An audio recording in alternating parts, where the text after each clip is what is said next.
Good morning, Gotham. This is the Morning Mask, your source for weekly Gotham City crime news. I'm your host, Jade Jones, here with Chad Chesterton. Another terrible day in Gotham, Jade. What? What? Why? They arrested Calendar Man. We're getting to that. What? You spoiler. Nah! How dare you spoil this? Did you hear the news, Jade? Yeah. Did you hear that they arrested Calendar Man? I wrote the news. The government around here writes the news, Jade. You just report on it. Calendar Man was arrested. A crime against the people. I was the one who told you that Calendar Man got arrested. I'm not talking about where information is coming from. I'm talking about where it's going. What next? Oh, goodness. If you tuned in last week, you would have heard Chad and I predicting that Calendar Man would wreak havoc upon Gotham this 4th of July. However, I'm delighted to report that the Gotham PD did a flawless job bringing in the Arkham escapee and just in the nick of time.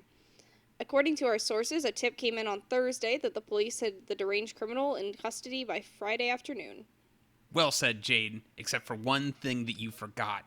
Without Calendar Man on the streets, how are we supposed to really embrace the holidays? That's the one thing that people know is going to happen on holidays, is Calendar Man is going to get out there, and he is going to really make it interesting. We have enough villains wreaking havoc on holidays. Do you remember last Earth Day? What Poison Ivy did? The entire greenery just started eating people. It was all crazy. It killed a bunch of people. It was terrible.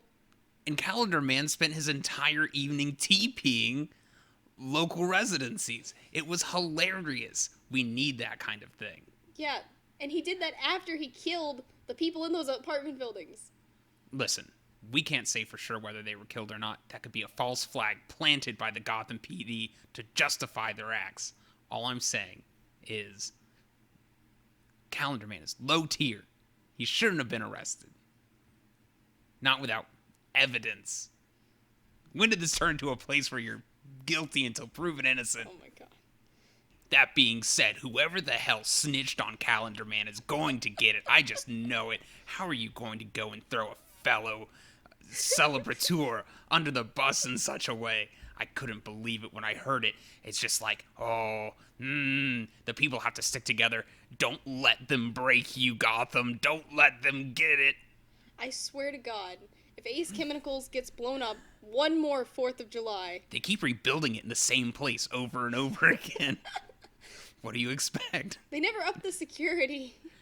Why? They have literally, because it's the same time, every year, they have one guy on the stoop in the front every 4th of July, and they know it's going to happen. They're just doing it to collect insurance money. Follow the money, Jaden. Follow the money. On this podcast, we don't usually report on news outside of Gotham. However, I will make an exception just this once, since it involves one of Gotham's most notorious clowns, Harley Quinn. The villainess made headlines in Metropolis this weekend as she reportedly crashed a tech convention at LexCorp. She caused many explosions and a few injuries, but no fatalities thanks to Superman. The red and blue clad hero handed Harley over to the authorities, and she is currently in Arkham once again. Harley was quoted saying, "Even if I go to Arkham, it's better than being with that..." I can't say these words on our show due to their vulgarity, but just know that it seems like she really hates the Joker this time. According to Lois Lane, a reporter at the Daily Planet, Harley may have been trying to prove herself as a standalone villain. Sounds to me like she broke up with him this time. This is new. Good on her. She can do better than him anyway. That's what I'm always saying. Why doesn't Harley Quinn get with someone like, I don't know, Bizarro Man? He's out there. That would be a huge power couple. Who else is out there? You got, who's the guy who's got those laser beam eyes that are always zipping around? Darkseid, that's the one. Harley Quinn Darkseid would be a great team up if they got together. Who's Atrocitus? It's really interesting to hear your ships. What's a ship? So according to the youths, it's when you take two people and you really want them to be together, and you just Oh, so it's like a religious thing, like how Noah put a bunch of like two groups of animals on a boat, and so you're shipping, you're like Noah did with his animals. You put them on a ship. Sure. Yeah. That works. Yeah. Yeah. It's the same thing. Okay. All right. That makes sense. I can line that up. Well, I guess if I had to think about it, maybe who's that Red Lantern guy who's always flying about? Uh, the one that when he's like really mad, just like blood pours out of his mouth. From what I understand, that's all Red Lantern. That's really flippin' gross. So, as Chad and I were recording this week's podcast, Chad left the room, but we got word that the Joker had taken the Gotham Airways over to announce that he is actually the one who broke up with Harley Quinn, not the other way around. This is certainly an interesting sequence of events, and let's hope that Harley and Joker don't start another turf war over this, because I swear, if my apartment gets destroyed again, I am moving to Bloodhaven. I'm out. I'm gone. I'm sick of this. It's too much.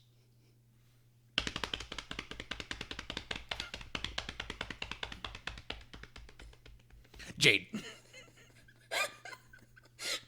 What? I thought you left. I just got back. I stepped outside to talk to some street gangs about some sweet info on some inside scoops. Why are you talking with street gangs?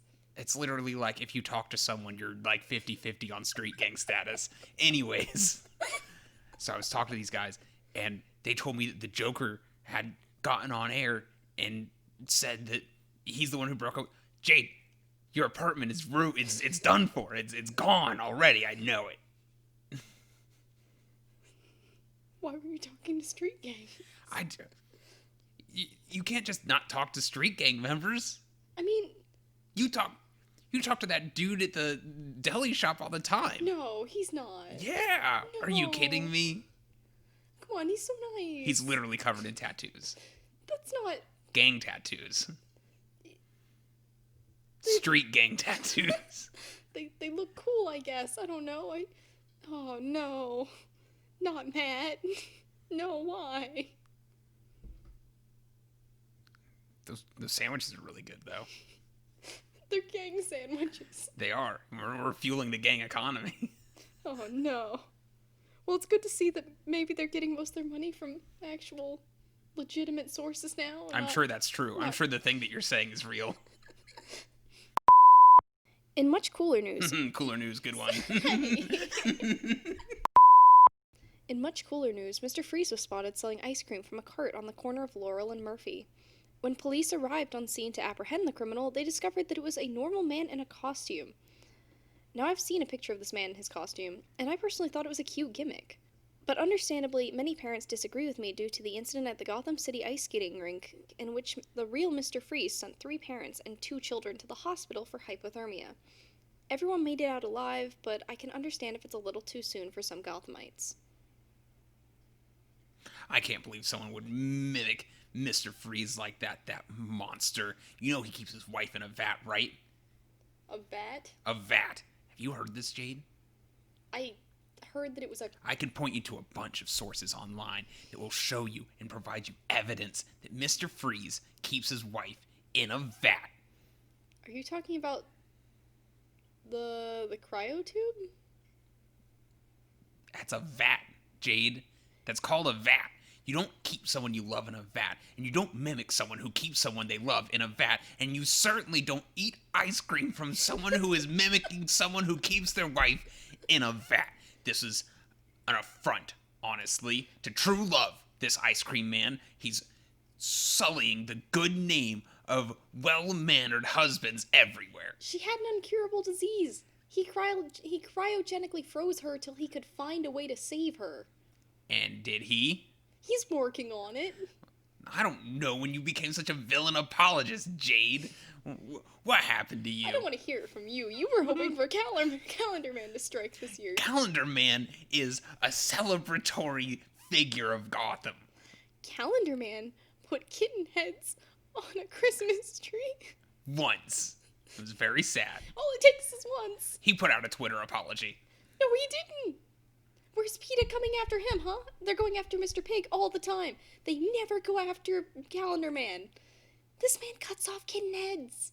It's because they know not to touch a good thing. Like Calendar Man and his enjoyable celebrations. Do you celebrate when Calendar Man escapes? Are you to blame? Do you help him escape, Chad?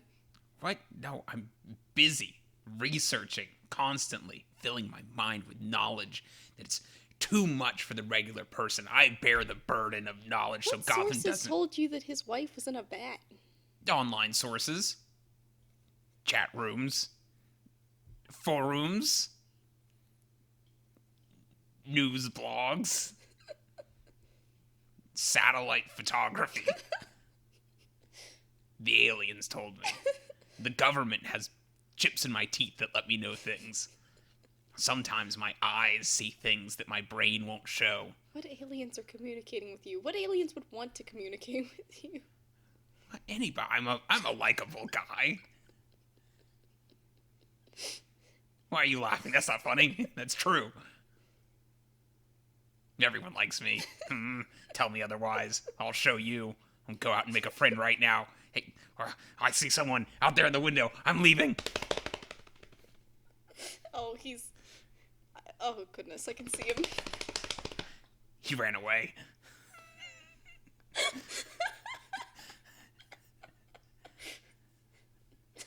Did you catch his name? He said, I can't talk right now. Goodbye. And then he ran. But I'm sure he just didn't have time. For the listeners who couldn't see what happened, he ran away. He ran away real fast. I'm an intimidating figure, I admit. Yeah, bud. Sure. Ooh, man.